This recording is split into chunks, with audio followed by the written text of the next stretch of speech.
네, 오늘 말씀은 요나서 1장 1절에서 3절까지의 말씀입니다. 구약성경 1287페이지입니다. 요나서 1장 1절에서 3절까지의 말씀을 한 절씩 교독하시겠습니다. 여호와의 말씀이 아미떼의 아들 요나에게 임하니라 이르시되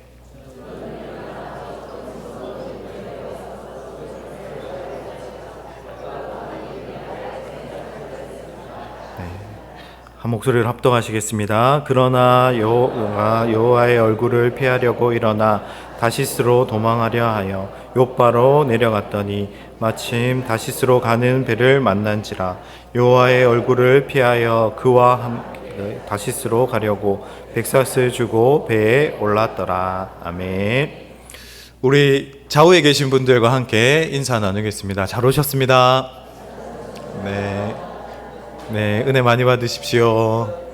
네, 우리 성도님들은 성경 인물 중에 어떤 인물을 가장 좋아하십니까? 또 혹시 우리 성도님들은 성경 인물 중에 누가 나와 가장 닮은 인물이라고 생각하십니까? 저는 오늘 말씀에 요나 선지자가 제 마음과 가장 비슷한 인물이라고 생각합니다.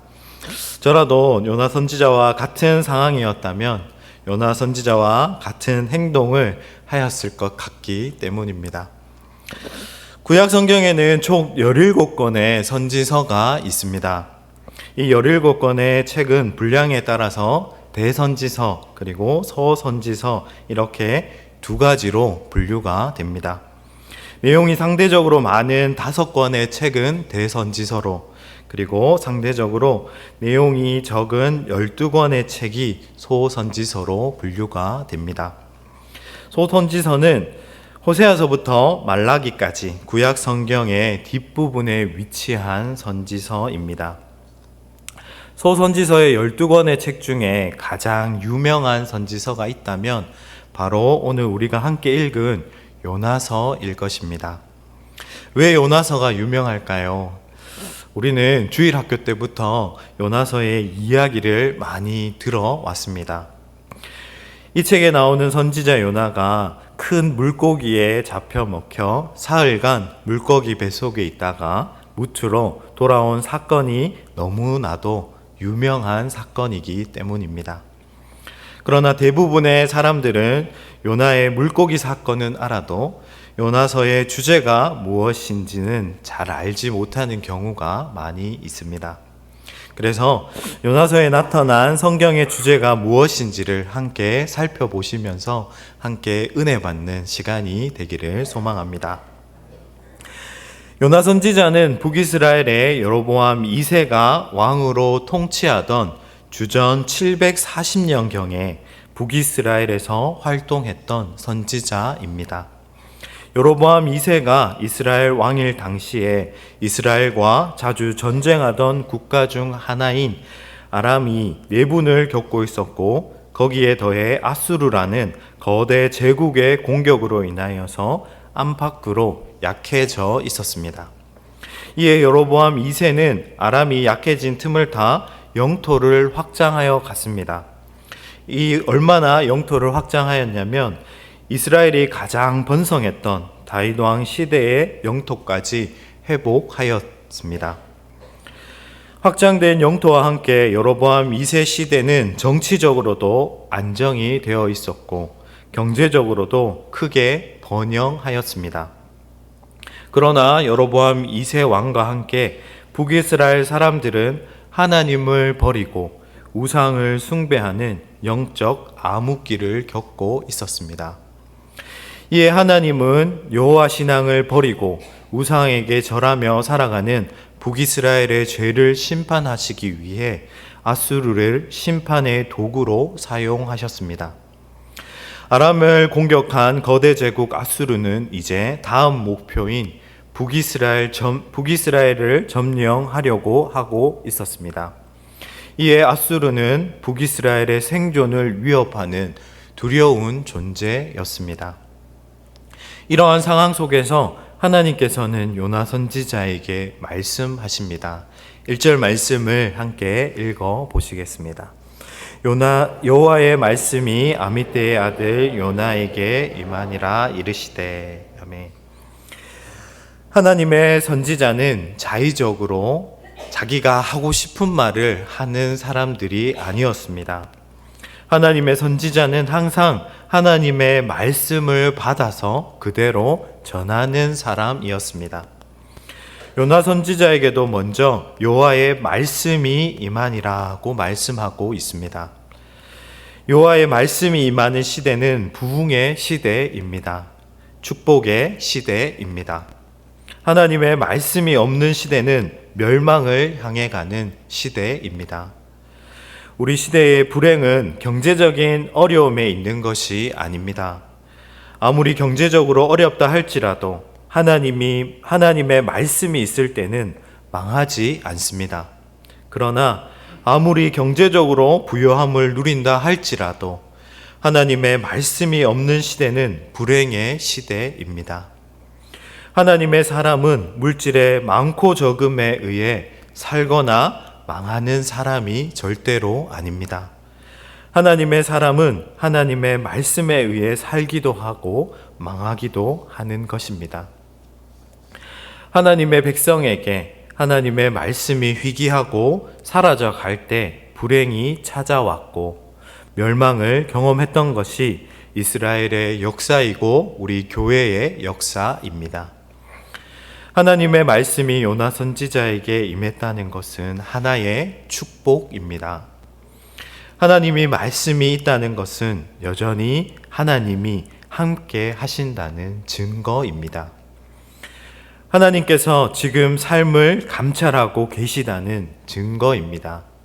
요나 선지자는 하나님의 말씀을 받았습니다. 이 하나님의 말씀을 받은 선지자에 대해서 오늘 말씀은 이렇게 소개하고 있습니다. 아미떼의 아들 요나라고 소개하고 있습니다. 요나의 아버지의 이름은 아미떼입니다. 아미떼라는 말은 나의 진리라는 말입니다. 요나는 진리의 아들입니다. 이스라엘 사람들은 이름에 특별한 의미를 부여하고 있었습니다. 그래서 이름 안에는 그 사람의 속성과 특징이 다 들어있는 것입니다. 사람들은 자기 자녀에게 이름을 지어줄 때 그냥 막 생각나는 대로 대충 즉흥적으로 짓는 것이 절대로 아닙니다. 신중하게 생각하고 또 생각하고 최대한 좋은 의미로 아들의 이름을, 자녀의 이름을 지어주려고 노력합니다. 모든 부모가 자녀의 이름을 지어줄 때 자녀들이 그 이름처럼 되기를 바라는 마음으로 기대가 그 속에 들어있는 것입니다. 진리의 아버지는 자기 아들의 이름을 요나라고 지어 주었습니다. 요나의 이름의 뜻은 비둘기라는 이름의 뜻을 가지고 있습니다. 오늘 시대의 비둘기는 평화를 상징합니다. 그러나 이 당시에는 비둘기는 전령자, 메신저의 뜻을 가지고 있었습니다. 요나 선지자도 비둘기라는 이름을 가진 것은 하나님의 말씀을 전하는 자의 삶을 살라고 지어 주었을 것입니다. 이전까지 이스라엘을 괴롭혔던 아수르의 수도 니느웨로 가서 외치라는 하나님의 말씀이 비둘기라는 이름의 뜻을 가진 요나 선지자에게 오늘 임하였습니다. 2절 말씀을 함께 읽어 보시겠습니다. 너는 일어나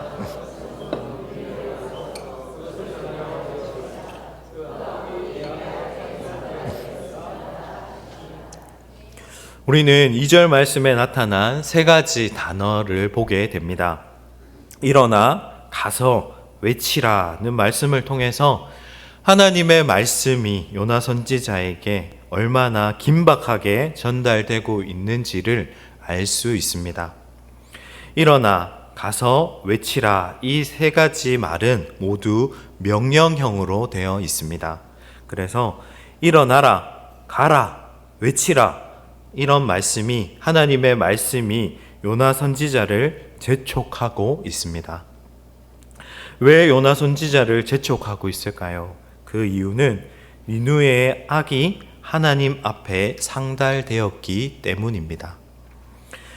하나님께서 이렇게 말씀하시자 요나 선지자는 어떻게 반응하고 있습니까? 3절 말씀을 함께 읽어 보시겠습니다. 그러나 요나가 여호와의 얼굴을 피하여 일어나 다시스로 도망하려 하여 욥바로 내려갔더니 마침 다시스로 가는 배를 만난지라. 여호와의 얼굴을 피하여 그들과 함께 다시스로 가려고 백삿을 주고 배에 올랐더라. 아멘. 요나 선지자는 일어나라고 말씀하시는 하나님의 말씀에 일어나 반응을 보였습니다. 그러나 요나 선지자의 반응은 하나님의 말씀을 행하기 위해서 일어난 것이 아니었습니다. 요나 선지자가 일어난 것은 여호와의 낯을 피하려고 일어났습니다. 여호와의 낯을 피하여 도망하려고 일어난 것입니다. 요나 선지자가 말씀 앞에 반응했지만 하나님의 말씀과 전혀 상반된 반대의 반응을 하고 있는 것을 우리는 오늘 말씀을 통해서 알 수 있습니다. 아마 이렇게 반응하고 있는 것은 요나 선지자의 마음속에 아수르에 대한 민족적 반감이 있었던 것 같습니다. 아수르, 니느웨라는 말에 자기에게 임한 하나님의 말씀이 합당치 않은 것으로 보였을 것입니다. 우리가 가지고 있는 지역 감정이나 민족 감정도 쉽게 풀리지 않는 것이 우리의 현실입니다. 예전에 비하면 많이 풀렸다고 하지만 지금 또 영남과 호남이 풀리지 않는 감정이 남아 있습니다. 이것이 언제 두드러지냐면 투표 때마다 두 지역이 극명한 차이를 보이는 것을 통하여서 알 수 있습니다. 지역 감정은 잘 극복되지 않습니다. 국제관계 중에서 한일 관계는 더더욱 심합니다. 우리 역사 가운데 가장 치욕적인 경험이 있기 때문에 일본에 대한 반감이 쉽게 사라지지 않는 것이 사실입니다. 요나 선지자에게도 아수르에 대한 이러한 마음이 있었던 것 같습니다. 아수르는 본래 자기 민족의 원수였습니다. 그 원수의 나라에 가서 외치라고 하니까 요나 선지자는 싫었던 것입니다. 왜 하필 아수르의 니느웨입니까? 니느웨가 망하는 것이 당연한 일이지 않습니까? 니느웨가 우리에게 했던 것을 생각해 보십시오. 니느웨는 용서받아야 할 곳이 아니라 심판받아야 할 곳이 아닙니까? 이런 마음으로 요나 선지자는 하나님께 반문하였을 것입니다. 한마디로 아수르의 수도 니느웨는 요나 선지자의 눈에는 가시와 같았던 곳이었습니다. 우리도 종종 이런 생각을 가질 때가 있습니다. 항상 자기를 괴롭히고 자기에게 가시와 같이 구는 사람이 있을 때 그 사람에게 사랑과 용서를 베풀기가 참으로 어려운 것이 우리의 솔직한 마음일 것입니다. 다른 사람은 몰라도 저 사람만큼은 용서가 안 됩니다. 라고 생각하는 것과 같은 것일 것입니다. 혹시 지금 또 우리 성도님들의 마음속에 저 사람하고는 천국에 같이 있고 싶지 않다고 생각하는 상대는 없으십니까? 이런 생각이 우리 마음속에 가득할 때 그 사람에게 찾아가서 말씀을 전하고 회개하고 돌아오라고 외치기란 쉬운 일이 아닐 것입니다. 마음에 내키지 않는 일이라고 생각하는 것이 어쩌면 당연할 것입니다. 그래서 요나 선지자는 여호와의 낯을 피하려고 하고 있습니다. 심지어 요나 선지자는 여호와의 낯을 피할 수 있을 것이라고 생각했던 것 같습니다. 최대한 멀리 도망가면 하나님의 낯을 피할 수 있을 것이라고 생각했습니다. 그래서 요나 선지자는 니느웨의 정반대인 다시스로 도망갈 것을 생각하고 욥바로 내려갔습니다. 욥바로 내려갔을 때 마침 다시스로 가는 배를 만났습니다. 요나는 자기가 생각한 대로 일이 척척 풀리는 것을 알 수 있었습니다. 오늘 말씀에서 마침이라는 이 말을 우리는 눈여겨볼 필요가 있습니다. 요나가 다시스로 도망치려고 욥바로 내려갔는데 마침 다시스로 가는 배를 만났다고 말씀하고 있습니다. 마치 시간이 요나 선지자를 도와주는 것과 같습니다. 다시스로 가는 배가 이미 떠났을 수도 있었습니다. 또 아니면 많은 시간을 기다려야 할 수도 있었습니다. 그런데 요나 선지자가 욥바로 내려갔던 그때 마침 다시스로 가는 배를 만났다고 합니다. 주변 상황이 꼭 요나 선지자의 마음을 알고 있는 듯이 하나하나가 순조롭게 진행되어져 가고 있었습니다. 일이 이렇게 잘 되자 요나 선지자는 충분히 여호와의 낯을 피할 수 있을 것이라고 생각했던 것 같습니다. 만약 요나 선지자가 욥바로 내려갔는데 여기서부터 일이 잘 풀리지 않고 꼬여갔다면 요나 선지자는 처음부터 다시스로 가는 것을 포기했을 수도 있었을 것입니다. 머피의 법칙을 적용했더라면 분명 요나 선지자는 자기가 생각했던 것을 다시 한번 생각해 볼 수 있었을 것입니다. 그러나 일이 순조롭게 풀려가자 지금 자기가 잘못하고 있다는 것을 전혀 생각할 수 없었을 것입니다. 언제 하나님의 백성에게 위기가 찾아옵니까?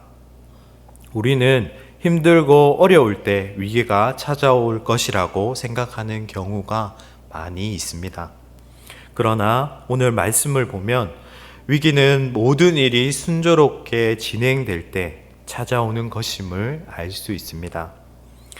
하나님 앞에서 적당하게 살아도 아무 문제가 없고 어려움이 없다는 이유로 하나님의 말씀이 우리에게 주어질 때 말씀에 대해 아무렇게 반응할 수도 있는 것입니다.